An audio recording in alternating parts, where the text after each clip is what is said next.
ସତରେ କ'ଣ ପୁନର୍ଜନ୍ମ ଏ ସୃଷ୍ଟିରେ ଅଛି? ପୁନର୍ଜନ୍ମ କ'ଣ?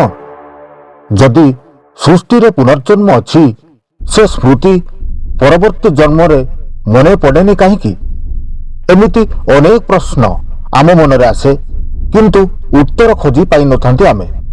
ଶ୍ରୀମଦ୍ ଭାଗବତ ଗୀତା ଅନୁସାରେ ଯାହା କିଛି ଉଲ୍ଲେଖ ଅଛି, ସେ ବିଷୟରେ ମୁଁ ଆଜି ଆପଣଙ୍କ ସାମ୍ନାରେ ଉପସ୍ଥାପନା କରୁଛି। ଏ ବିଷୟରେ ଜାଣିବାକୁ ଦୟାକରି ଶେଷ ପର୍ଯ୍ୟନ୍ତ ଭିଡ଼ିଓଟି ଦେଖନ୍ତୁ। ସନାତନ ଧର୍ମ ଉପରେ ଆଧାରିତ ନିଗୁଢ଼ ତଥ୍ୟ ଜାଣିବାକୁ ଏ ଧର୍ମୀୟ ଚ୍ୟାନେଲକୁ ସବସ୍କ୍ରାଇବ୍ କରି ବେଲ୍ ଆଇକନକୁ ଦବାଇ ଦିଅନ୍ତୁ। ଏହା ସହିତ ଲାଇକ୍ କମେଣ୍ଟ ଦେଇ ସନାତନ ଧର୍ମ ପ୍ରଚାରରେ ନିଜେ ସାମିଲ ହୋଇ ଏମିତି ସବୁ ଭିଡ଼ିଓକୁ ସେୟାର କରି ଅନ୍ୟମାନଙ୍କୁ ଆମ ଧର୍ମର ମହନୀୟତା ବିଷୟରେ ଜଣାନ୍ତୁ।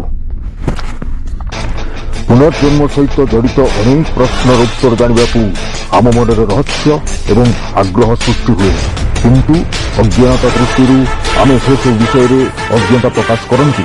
ଯଦି କୌଣସି ବ୍ୟକ୍ତିକୁ ପଚରାଯାଏ ତାଙ୍କ ପୂର୍ବଜନ୍ମ ବିଷୟରେ ଜାଣିଛନ୍ତି କି, ଉତ୍ତରରେ ନା ବୋଲି ମିଳେ, କିନ୍ତୁ ଆମ ଧର୍ମଶାସ୍ତ୍ରରେ ଏହାର ସମ୍ପୂର୍ଣ୍ଣ ବର୍ଣ୍ଣନା ଦେଖିବାକୁ ମିଳେ।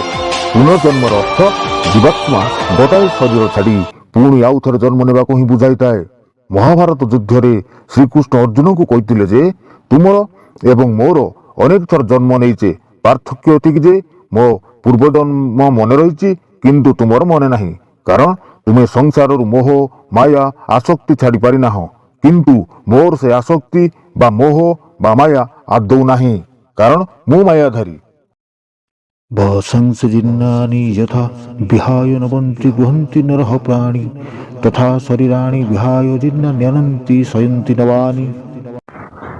ଅର୍ଥ, ଯେମିତି ଶରୀର ପୁରୁଣା ଜୀର୍ଣ୍ଣ ଶୀର୍ଣ୍ଣ ବସ୍ତ୍ରକୁ ପରିତ୍ୟାଗ କରେ, ଠିକ୍ ସେହିପରି ଆମ ଆତ୍ମା ଜୀର୍ଣ୍ଣ ଶୀର୍ଣ୍ଣ ରୋଗଗ୍ରସ୍ତ ଶରୀର ତ୍ୟାଗ କରି ନୂତନ ଶରୀର ଧାରଣ କରିବାକୁ ଇଚ୍ଛା ପ୍ରକାଶ କରେ। ଆମ ଶରୀର ପଞ୍ଚତତ୍ତ୍ୱରେ ଗଢ଼ା। ବାୟୁ, ଆକାଶ, ଅଗ୍ନି, ଜଳ, ପୃଥିବୀ। ଶରୀର ମୃତ୍ୟୁ ଘଟିଲେ ଶରୀରର ଆକାଶ ଭାଗ ଆକାଶକୁ ଚାଲିଯାଏ, ବାୟୁ ଭାଗ ବାୟୁରେ ମିଶିଯାଏ, ଜଳ ଏବଂ ଅଗ୍ନି ଭାଗ ସେଠାକୁ ଚାଲିଯାଇ ପୃଥିବୀର ଭାଗ ଚିତା ବା ପାଉଁଶ ବା ପିଣ୍ଡ ପୃଥିବୀର ମାଟିରେ ମିଶିଯାଏ। ଏହାପରେ ରହିଯାଏ କେବଳ ଆତ୍ମା। ଆତ୍ମା ଅମର, ତାର ମରଣ ନଥାଏ। ସନାତନ ଧର୍ମ ଅନୁସାରେ ଆତ୍ମାର ପୁନର୍ଜନ୍ମ ତାର ଧର୍ମବଳ ଏବଂ କର୍ମବଳ ଉପରେ ନିର୍ଭର କରିଥାଏ। ଠିକ୍ ତଦନୁସାରେ ଆତ୍ମାର ଜନ୍ମଗ୍ରହଣ ଘଟିଥାଏ। ଏହା ହିଁ ସୃଷ୍ଟିର ନିୟମ। ଏହିଭଳି ଭାବେ ଜନ୍ମ ଓ ମୃତ୍ୟୁର ଚକ୍ର ଅହରହ ଚାଲି ଆସୁଅଛି। ଯେତେ ଜନ୍ମ ପର୍ଯ୍ୟନ୍ତ ଆତ୍ମାର ମୋକ୍ଷ ପ୍ରାପ୍ତି ଘଟିନଥାଏ, ସେତେ ଜନ୍ମ ପର୍ଯ୍ୟନ୍ତ ଜନ୍ମ ଓ ମୃତ୍ୟୁର ଚକ୍ର ଚାଲିଥାଏ। ଜନ୍ମ ଓ ମୃତ୍ୟୁର ମଧ୍ୟଭାଗକୁ ଜୀବନ କୁହାଯାଏ। ଜନ୍ମ ଓ ମୃତ୍ୟୁ ମଝିରେ ଆତ୍ମା ଶରୀର ଧାରଣ କରିଥାଏ। ଏହାକୁ ସଂସାର କୁହାଯାଏ। ଯଦି ଆତ୍ମା ଶରୀର ତ୍ୟାଗ କରେ, ତେବେ ତାହାକୁ ପରଲୌକିକ ସଂସାର ବୋଲି କୁହାଯାଏ। ମୁନି ଋଷିଙ୍କ ସାଧନା ଏବଂ ବେଦ ପୁରାଣ ବ୍ୟତୀତ ବର୍ତ୍ତମାନର ବିଜ୍ଞାନ ଜନ୍ମ ଏବଂ ମୃତ୍ୟୁକୁ ଗବେଷଣା କରୁଥିଲେ ମଧ୍ୟ ବୁଝିପାରି ନାହିଁ। ତେଣୁ ଏହା ଏକ ଅନ୍ଧବିଶ୍ୱାସ ବୋଲି ଧାରଣା ପ୍ରଦାନ କରେ।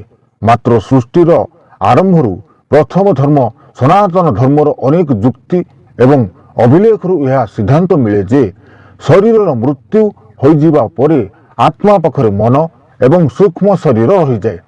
ଶରୀରର ଭୌତିକ ଜଗତରେ ବିଚରଣ କରେ, କିନ୍ତୁ ଆତ୍ମା ସୂକ୍ଷ୍ମ ଶରୀରର ପରବର୍ତ୍ତୀ ଜନ୍ମ ନେବାକୁ ଅପେକ୍ଷା କରେ।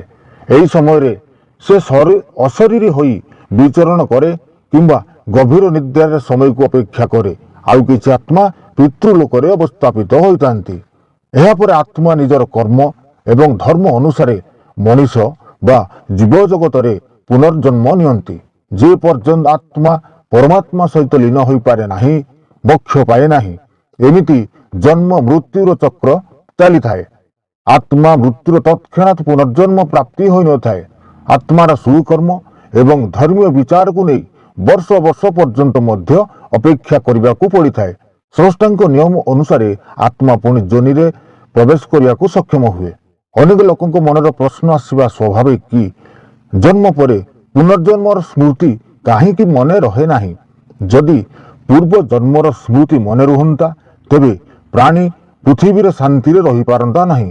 ତେଣୁ ଗରୁଡ଼ ପୁରାଣରେ ଲେଖା ହେଇଛି କି ପରମାତ୍ମା ଆତ୍ମାର ଜନ୍ମ ନେବା ପୂର୍ବରୁ ତାର ସ୍ମୃତି ଲିଭାଇ ବିଧି ନିର୍ଦ୍ଦିଷ୍ଟ ଯୋନିକୁ ପ୍ରବେଶ କରାଇଥାନ୍ତି। ଯାହା କିଛି ବାକି ଥାଏ ତାହା ମାତୃଗର୍ଭରେ ଥିବା ବେଳେ ଗର୍ଭର ଯନ୍ତ୍ରଣା ଏବଂ ଗର୍ଭସ୍ଥ ସମୟରେ ଚାପ ତଥା ପ୍ରସବ ସମୟରେ ମୁଣ୍ଡରେ ପଡୁଥିବା ଅତ୍ୟଧିକ ଚାପ ଯନ୍ତ୍ରଣାରେ ସେସବୁ ପଛ ସ୍ମୃତି ଭୁଲି ଯାଇଥାଏ। ଶିଶୁ ଭୂମିଷ୍ଠ ହେବା ପରେ ଘୋର ମାୟାରେ ପ୍ରବେଶ କରିଯାଏ। ତଦ୍ବ୍ୟତୀତ ଦାହ ସଂସ୍କାର କ୍ରିୟା ସମୟରେ କପାଳ କ୍ରିୟା ମଧ୍ୟ କରାଯାଏ, ଅର୍ଥାତ୍ ସଂସ୍କାର ସମୟରେ ମୃତ ଶରୀରର ମୁଣ୍ଡକୁ ବାଉଁଶରେ ଫଟାଇ ଦିଆଯାଏ। ଫଳରେ ସେ ଏ ଜନ୍ମର ସ୍ମୃତି ମୋହମାୟାକୁ ଭୁଲି ଊର୍ଦ୍ଧ୍ୱଗାମୀ ହୋଇଯାଏ। ମୃତ୍ୟୁ ପୂର୍ବର ଜୀବନ କିଛି ଆଉ ମନେ ରହେ ନାହିଁ। ଏମିତି ନୂଆ ନୂଆ ଭିଡ଼ିଓ ଦେଖିବାକୁ, ଧର୍ମୀୟ ଚେତନା ସନାତନ ଧର୍ମ ବିଷୟରେ ଜାଣିବାକୁ ସବସ୍କ୍ରାଇବ୍ କରି ବେଲ୍ ଆଇକନ୍ରେ କ୍ଲିକ୍ କରନ୍ତୁ। ଆମ ସନାତନ ଧର୍ମର ପ୍ରସାର ପାଇଁ ସେୟାର କରନ୍ତୁ, କମେଣ୍ଟ କରନ୍ତୁ। ଜୟ ଜଗନ୍ନାଥ, ଜୟ ସନାତନ, ଜୟ ଭାରତ, ନମସ୍କାର।